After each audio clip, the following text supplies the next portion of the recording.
Hallo ihr Lieben, schön, dass ihr bei meiner Food Lounge wieder mit dabei seid. Die erste Torte im neuen Jahr und zwar machen wir heute eine No-Bake Pfirsich-Plätzchentorte. Wir verwerten die restlichen Plätzchen. Für eine 26 cm Springform braucht ihr 250 Gramm Plätzchen. Ich hatte jetzt meine Butterplätzchen, ihr könnt aber auch andere Plätzchen nehmen. 90 Gramm geschmolzene Butter. Dann für die Füllung braucht ihr eine Dose Pfirsichscheiben plus den Saft davon, also den kompletten Saft, den teilen wir nämlich zweimal auf. 8 Blatt Gelatine, 500 Gramm Magerquark, 250 Gramm Mascarpone, 110 Gramm Zucker, 2 Esslöffel Zitronensaft und 200 Milliliter Sahne. Dann gibt es noch eine Aprikosen-Maracuja-Fruchtglasur. Dafür braucht ihr 250 Milliliter Saft, ein Päckchen Aranka-Aprikosen-Maracuja-Pulver und 150 Gramm griechischen Joghurt. Dann für die Verzierung ein paar Pfirsiche, 150 Milliliter Sahne, ein Päckchen Vanillezucker und ein Päckchen Sahnesteif. Wir beginnen mit dem Boden. Das ist ein No-Bake-Boden, das heißt, wir brauchen keinen Ofen. Hier sind jetzt meine Plätzchen, das waren so die Reste von den Nougat-Kringeln, die sind übrig geblieben. Im Grunde genommen ist es ein Butterplätzchen-Rezept. Dann, die Butter müsst ihr schmelzen, am besten in der Mikrowelle und ein bisschen abkühlen lassen. Und dann geht es auch schon los. Und zwar als allererstes müssen wir die Kekse zerbröseln. Ich möchte diesmal sehr feine Brösel haben und deswegen habe ich meinen Zerkleinerer genommen. Da kommen jetzt einfach die Plätzchen hinein und werden zerkleinert. Gebt nicht alle auf einmal rein. Ich weiß nicht, wie es bei euch ist, bei meinem, der backt immer nicht, wenn ich alle auf einmal reintun. Also ich muss das auf zweimal machen. Hier seht ihr das, so richtig schöne, feine Brösel. Die kommen jetzt in eine Schüssel hinein. Und da kommt die Butter drüber. Ich habe die Butter auf zweimal hineingegeben, um herauszufinden, wie viel ich brauche. Also deswegen habe ich nicht gleich alles hinein, aber ihr könnt die 90 Gramm Butter sofort komplett reintun. Ich musste nur herausfinden, wie viel Butter ich für diese Menge an Plätzchen brauche. Das waren 90 Gramm. Das Ganze wird verrührt.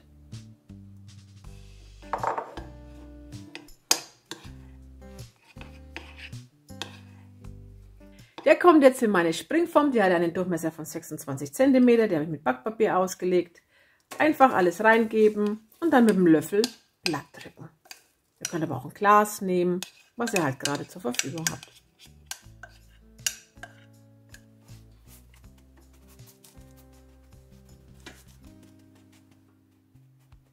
Damit der Keksboden so richtig schön eben ist, habe ich noch meinen kleinen Teigroller genommen. Das wisst ihr ja, ich liebe dieses Teil, ich mag den unheimlich gern und für solche Böden ist er perfekt geeignet. Da wird es auch so richtig schön glatt.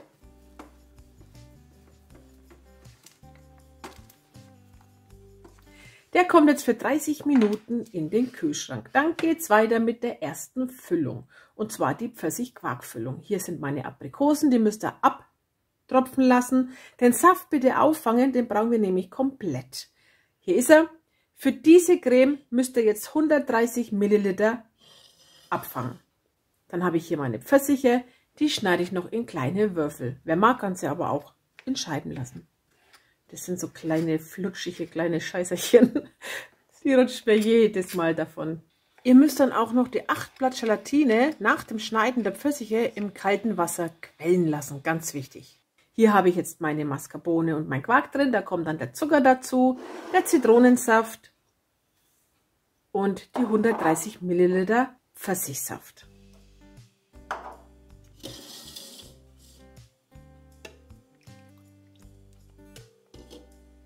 Das Ganze wird jetzt einfach nur verrührt.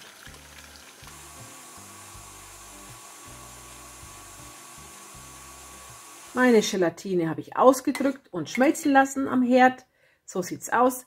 Die passe ich jetzt der Creme an. Dazu gebe ich einen Esslöffel in die Gelatine hinein und verrühre das Ganze, dass beides schön miteinander verbunden ist. Es sollten keine Klümpchen mehr sein.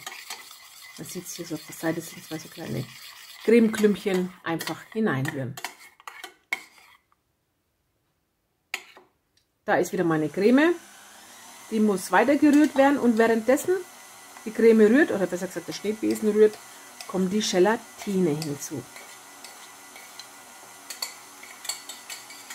Und dann kommt auch schon die Sahne, aber die wird nicht steif geschlagen.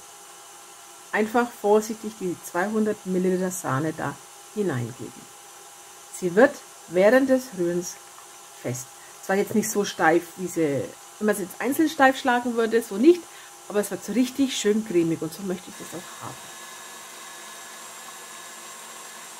Ja, und dann ist die erste Creme fertig.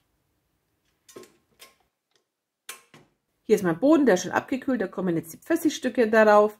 Kleiner Tipp hier, am besten bevor ihr sie auf den Boden legt, nochmal auf einem Küchentuch trocken tupfen. Denn wenn sie zu feucht sind, weichen die euch den Boden wieder auf. Die legen wir jetzt da drauf, verteilen wir schön gleichmäßig. Und dann kommt auch schon die erste Creme darüber. Einfach drauf damit und gleichmäßig verstreichen.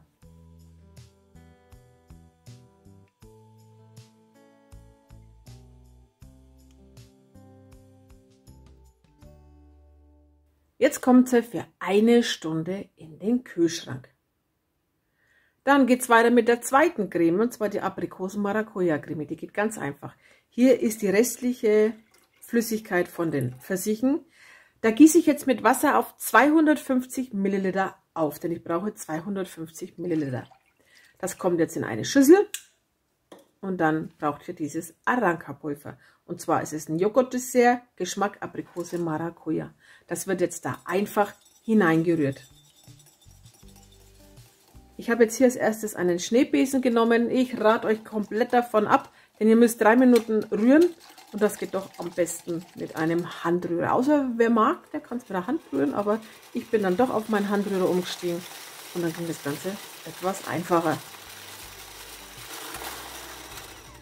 So sah die Creme dann aus. Sie wurde richtig hell und cremig.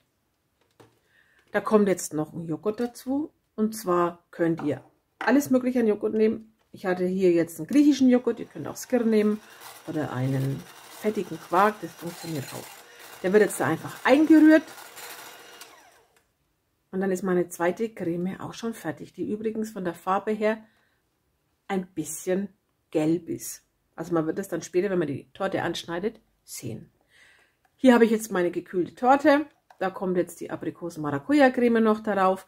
Und die jetzt schön gleichmäßig verstreichen. Denn mehr kommt da oben nicht drauf und das soll schön ausschauen.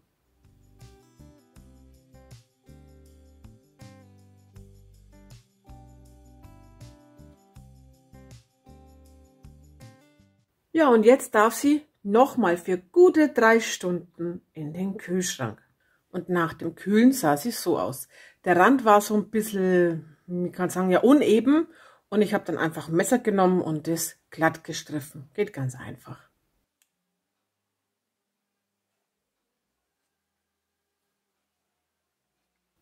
Jetzt müsst ihr die 200 Milliliter Sahne mit Vanillezucker und Sahne steif schlagen, einen Spritzbeutel geben und eure Lieblingstülle benutzen. Ich nehme immer unheimlich gern die französischen Sterntüllen.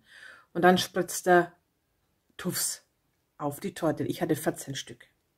Wie ihr sehen könnt, habe ich es auch ein bisschen markiert, damit ich so ungefähr weiß, wo ich die Tuffs spritzen muss. Dann habe ich hier die Pfirsiche, wo ich mir am Anfang zur Seite gelegt habe. Es waren 7 Stück, die habe ich dann halbiert. Und dann kommt eine Hälfte auf die Tuffs drauf. Einfach draufstecken. Damit das Ganze etwas farblicher ausschaut, habe ich noch gehackte Pistazien darauf verstreut. Ihr könnt auch was anderes nehmen, Minzeblätter, was ihr wollt. Und dann sollte es ja nochmal für gut eine halbe Stunde in den Kühlschrank. Und so sah sie dann komplett fertig aus. Diese Torte ist mega fruchtig. Also die ist sowas von lecker, da hat man fast das Gefühl, der Sommer kommt zurück. Also zu den süßen Sachen wie Schokolade, Nüssen, zu Weihnachten ist es ein ganz, ganz toller Ausgleich. Ja, das war's dann auch von mir. Ich hoffe, dieses Video hat euch gefallen. Wenn ja, lasst mir einen Daumen nach oben da. Abonniert meinen Kanal und wir sehen uns ganz bald wieder. Dann wünsche ich euch noch einen tollen Tag. Passt auf euch auf, bleibt gesund und bis demnächst. Tschüss.